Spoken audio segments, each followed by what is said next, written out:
Hey guys, welcome back to my channel. My name is Rachel and I am so happy you're here. I hope you're having an amazing day today. So today I thought, I'm just gonna commit YouTube Harry Carry because I have an unpopular opinion. I'm gonna go ahead and be true to myself and share that, even though I'm probably gonna get roasted in the comments. Thankfully I have thick skin. I want to put a shout out to the people that disagreed with me respectfully in the last couple of videos that I made. That's what this is about. If we all felt the same and all have the same agreements on everything, this world would be like the most boring place. So we can agree to disagree and still not hate each other. And I think that's the adult thing to do. And that's what brings me back to the point of what I'm going to be talking about today. There's this huge problem of when we get backed into a corner and we can't think of anything intelligent to say or to express our point, or we're not educated enough on our point. Instead of taking the time to go home and educate yourself on that topic or keep your cool and express yourself eloquently, we want to throw in cursey words. We want to throw in nastiness. We want to throw in name calling. And that's what I'm going to talk to you guys about.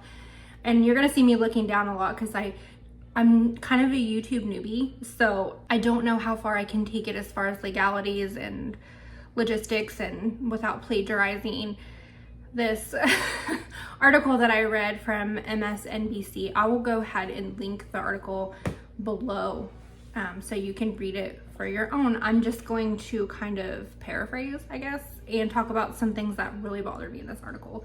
While I'm doing it, I'm gonna get ready for my day because, two birds, one stone.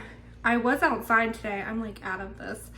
I was outside working today on our farm, but it's like so hot I'm gonna die, and I can't have my little guy out there in the heat for too long because he's on a lot of heart medicines and he's waiting for a transplant, so it's not good for him to get overheated. Moving forward, this article says that, and the reason I started reading it is because I kind of agreed with the title.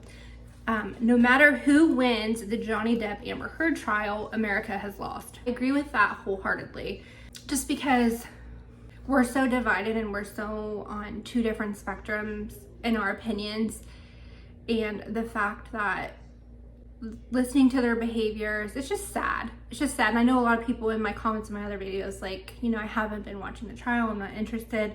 There's bigger problems in the world. There's bigger fish to fry. But while there may be bigger problems in the world, this is important, and I'll tell you why. Because what man after this, in my opinion, this is all my opinion and alleged, what man is going to come forward after seeing Johnny Depp get criticized? If he loses this, he's losing it for all male victims, I believe. And if you're Team Amber, don't get too mad and run off yet, because this isn't going to be a bash Amber session in the least. I do have my opinions and my biases on her and what I believe coming from her, but this definitely isn't going to be a bashing session. The other thing is, I believe that if she wins this case, it's going to send a message, and it's going to send a message to our youth that you can lie and get away with it. You can do whatever as long as you're a woman. And God forbid she's telling the truth and she's just horrible at conveying words and actions and stories, and because I would feel like a complete POS if she really was in this situation and I didn't believe her. But she's lied and told so many fiblets along the way that does make it very difficult to see things from her side. And first, I just hydrated. I'm going to try new Physicians Formula products today.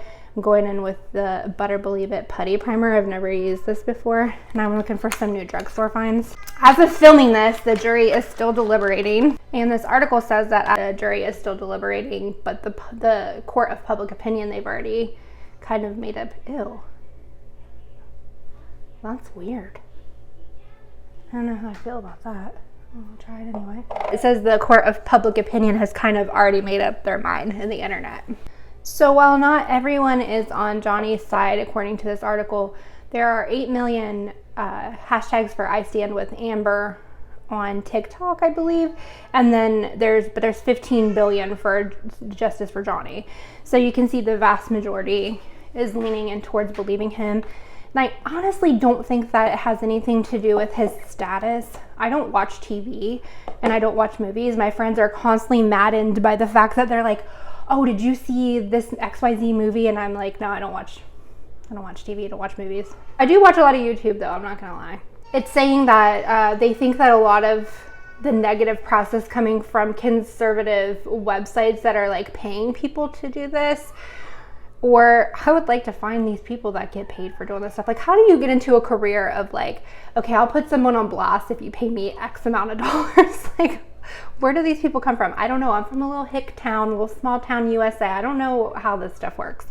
Then it's also saying that people are putting a ton of negative reviews on Amber's psychiatrist. Yeah, psychiatrist. They're going on her personal or like professional websites where you leave reviews on physicians, and they're leaving her negative reviews in an attempt to sabotage her career. If you're doing that, that's not cool, dude. I'm pretty sure people can go there and decide, like, everyone has a different personality. They can go there and decide if they're going to match with that psychiatrist or not. I think if you personally have seen her in the office and had a bad experience, go ahead, post away. But if you've never even seen the woman in the practice or in the office, then really you don't have any weight or bearing to leave an opinion like that. All right, next thought.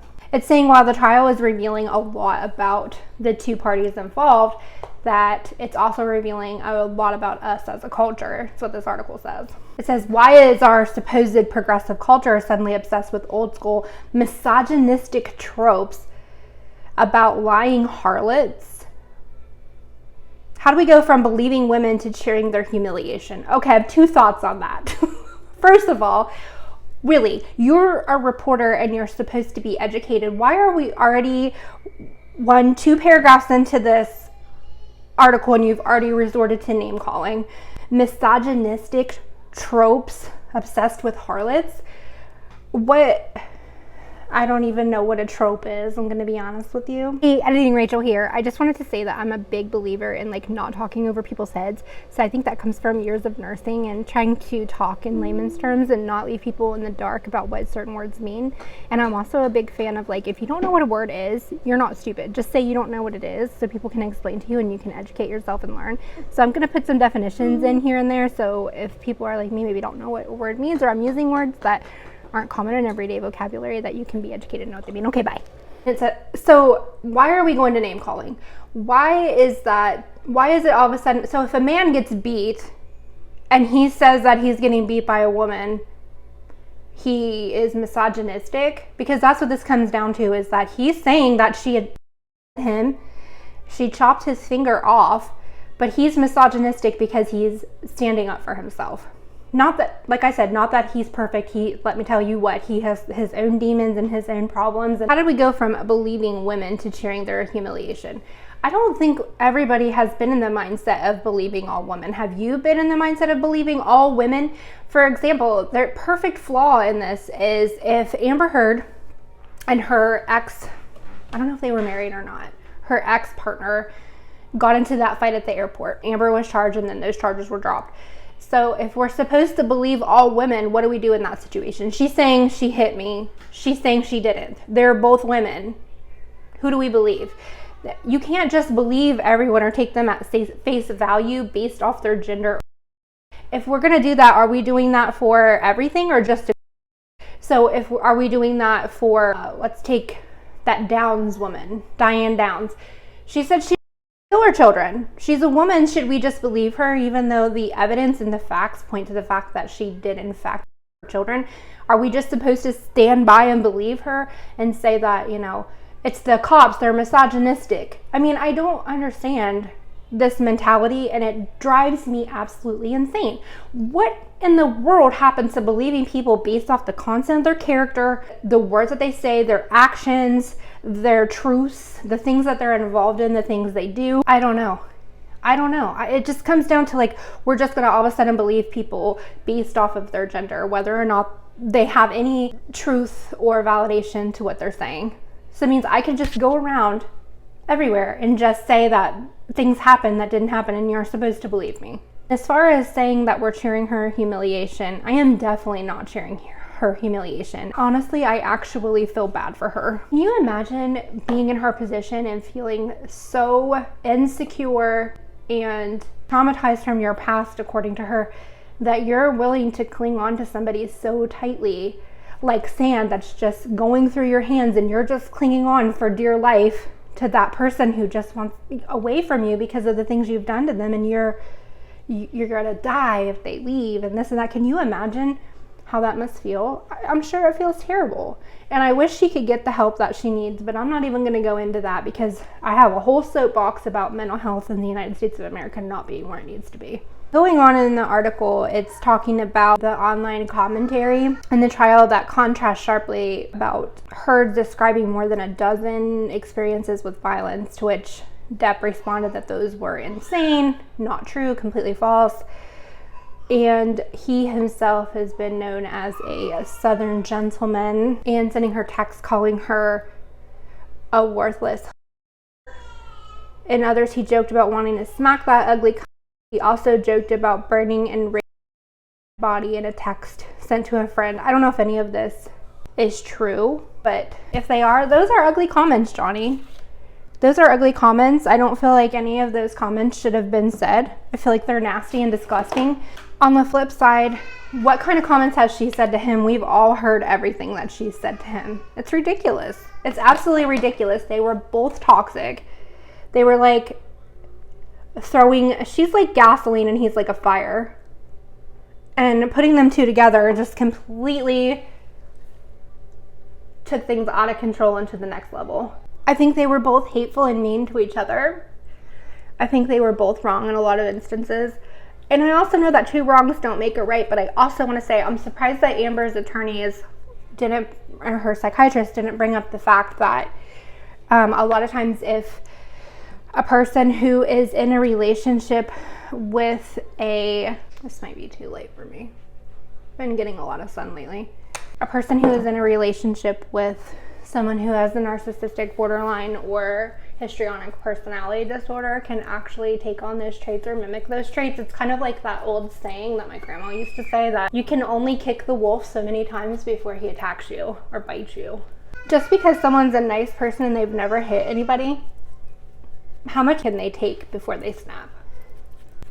And that could have been true for her. That's why I'm saying I'm surprised her attorneys didn't bring that up. Like, okay, maybe she does have borderline or histrionic personality disorder, but if she does, it's only because of all the abuse she suffered at the hands of Johnny. But they didn't go that route, and I think it's because it's not true. And they know it's not true. If anything, I think that drugs and alcohol were a terrible combination for these two, and I think that they just were not a good couple. The next paragraph is kind of talking about body language, and it's saying how Amber's body language has been scrutinized in every aspect, every movement, every grimace, every whatever she's been judged for everything that she's done. And I'll agree with that. She has most certainly been scrutinized and judged for every movement, gesture, whatever, while Johnny gets away with smacking candy in court, laughing, being a smart ass on the stand, things like that. I don't agree with that. They're both behaving badly. But I think there's no comparison. Johnny's not up there he literally had his finger cut off. It's proven. We know this to be true. And you don't see him up there crying and carrying on about it. And I don't know, and you're going to say, well, he's a man, blah, blah, blah. So it makes it okay. I'm just really having trouble understanding this misogyny thing. If you can explain it to me, I would love that. Because I really, really am having a hard time understanding why it's okay just because he's not acting like he's having a complete mental meltdown over that. You can tell it bothers them, but I don't know. So then also says the jury will decide who's telling the truth, but I'm less interested in whether Heard is a liar, more interested in why so many people gleefully invest in the idea that she might be. It's not a matter at this point that she might be. When was this written? Maybe it was written before they had all the facts. I'm going to give them the benefit of the doubt in this. No, May 28th. Dude, open your eyes. She lies. She lies. We know she lies. It's proven she lies. Everybody lies. Everybody lies. Committing perjury, that's a whole other animal. I think the whole situation is sad. I'm worried because the jury didn't get to see all of the evidence and hear all the recordings the way we have, or doesn't know facts like that Milani palette didn't exist when she said she used it. I don't know. I feel like there's a lot at stake here. The article that it does say that I agree with is nobody wins in this situation. Nobody wins. Either there's going to be male victims out there if Heard wins that feel like they can't come forward, or they're going to be mocked and told they're misogynistic, or there's going to be women who, if Heard loses, that believed her, maybe domestic victims that feel like they can't be believed or come forward, or people are going to think that they're not telling the truth. For the people who say it's not important, it is important. It's important to anybody who's lived through domestic or who's, you know, been in a situation like that. And from reading my comments section, a lot more people than I ever imagined. A lot more people have been through this situation. It's not cool. It is not cool. Instead of worrying about misogyny and standing on all these things and dying on all these crosses, we need to start taking a stand as a society, and when we see things, when we do things, kind of like that subway in New York where that woman was being attacked by that man and everyone just kind of stood by. Where there's quite a number of able-bodied men around, but in both clips, no one steps in to help. We know crime has skyrocketed in New York, but I understand you don't want to get hurt, but literally don't call the cops. There's so many more of you. Like, I don't know what's happening in society. It's very, very sad. I don't know. Unpopular opinion. Come roast me in the comments. This wasn't worded as eloquently as I hoped. It was more like a reaction video. Apparently I can't do two things at once because I haven't even finished half my eyeshadow or anything yet. But I do want to say that I appreciate you listening to me if you've made it this far. And I hope to see you in the next one. Peace out, Girl Scouts.